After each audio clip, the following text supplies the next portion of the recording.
So you may know that Joe Rogan's in hot water again, and he has come out to apologize for saying the N-word repeatedly in the past. And this comes right now as Spotify's price is dropping exponentially. So right now, Spotify has canceled 113 episodes of Joe Rogan. They are actively and aggressively trying to censor Joe Rogan right now, and anything that they may take issue with, those episodes are gone.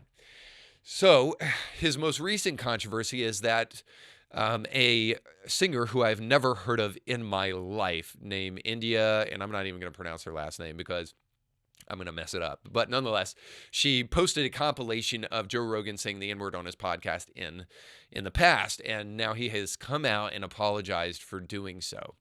Now, this takes us back to asking the real question here. Why do we insist on trying to destroy each other? Again, we're more interested about the fact that Joe Rogan said the N-word 12 years ago. And by the way, if you look at the clips yourself, you'll see that this was totally taken out of context. We're more interested in that than that the Chinese government is dragging reporters off of television, and that Nancy Pelosi is warning us not to speak out against the Chinese, or warning the athletes over at the Olympics right now not to speak out against the Chinese because, hey, well, you know what's going to happen. They're going to throw you in prison. So we're not interested and worried about these civil rights violators while millions of Uyghur Muslims are imprisoned by the Chinese. What we're actually worried about is we're worried about what Joe Rogan said 12 years ago. Now, if this isn't the ultimate of decadence and the ultimate of stupidity, I don't know what is. But there's just a couple of points to talk about here real quick. And some of this may be controversial. I hope it's not, because it's just simple logic here, at least as far as I can tell. But the question is, should there be a word that one race of people just absolutely cannot use?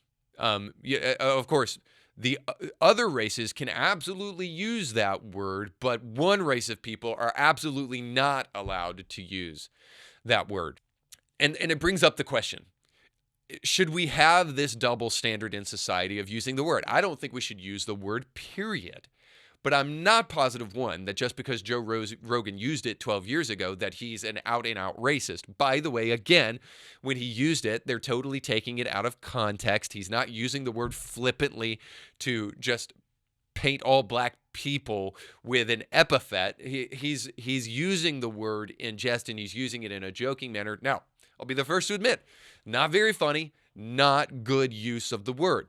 However, to continually try to double down on Joe Rogan and to get rid of him because he used this word so long ago, I'm not sure that I agree with that.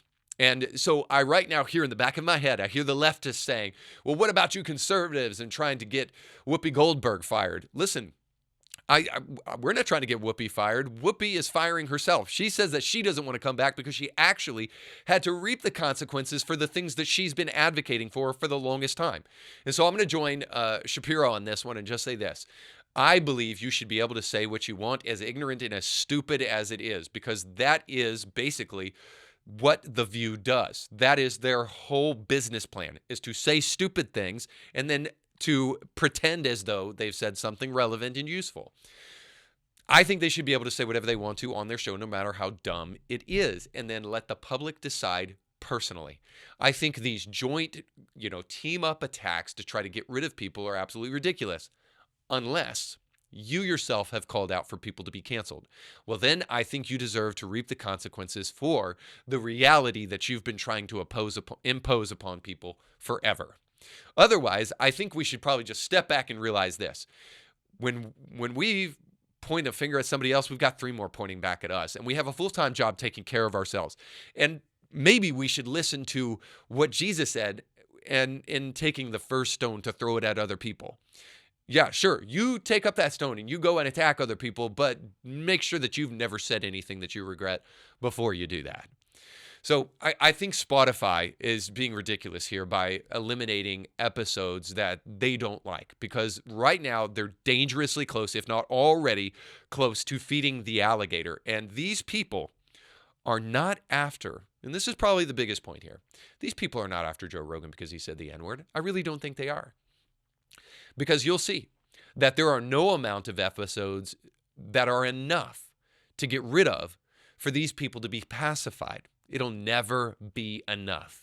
It's like feeding the baby alligator, as we always say. You kept on feeding it and feeding it, hoping it wouldn't eat you until one day it got big enough to destroy you and eat you, and it finally, eventually will. I want to just throw in this clip here because I think that this is something we need to realize. This is Robert Downey Jr. way back in the day saying something, defending, if you will, saying something about Mel Gibson and about the way in which Hollywood tried to absolutely destroy Mel Gibson's livelihood and life. I think we could return to kind of this sentiment in terms of the way we treat other people when they do things that they're not proud of. So check this out. Actually, I asked Mel to present this award to me for a reason, because when I couldn't get sober, he told me not to give up hope, and he urged me to find my faith. Didn't have to be his or anyone else's as long as it was rooted in forgiveness.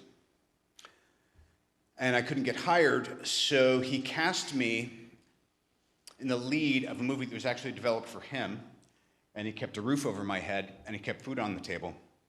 And most importantly, he said that if I accepted responsibility for my wrongdoings, and if I embraced that part of my soul that was ugly, hugging the cactus, he calls it, he said that if I hugged the cactus long enough, I'd become a man of some humility, and that my life would take on a new meaning.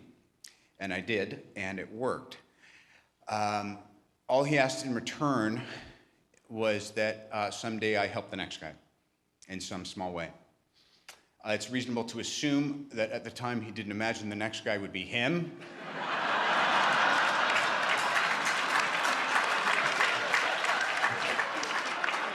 Or that someday was tonight.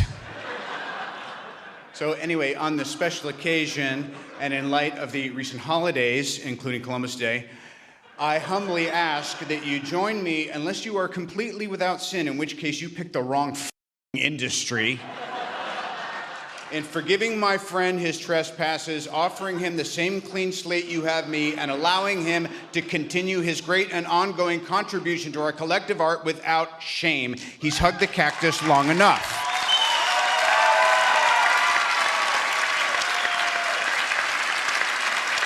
So I'm going to make a humble suggestion here. If we're not willing to kiss the cactus, embrace the cactus, it's probably because there's something else going on. You can catch brand new episodes of Indie Thinker with Reed Uberman every Monday and weekly bonus episodes to keep you thinking throughout the week. But you have to subscribe and click the bell to be notified when new episodes drop. If you enjoy this content, make sure to like this video and share it with friends.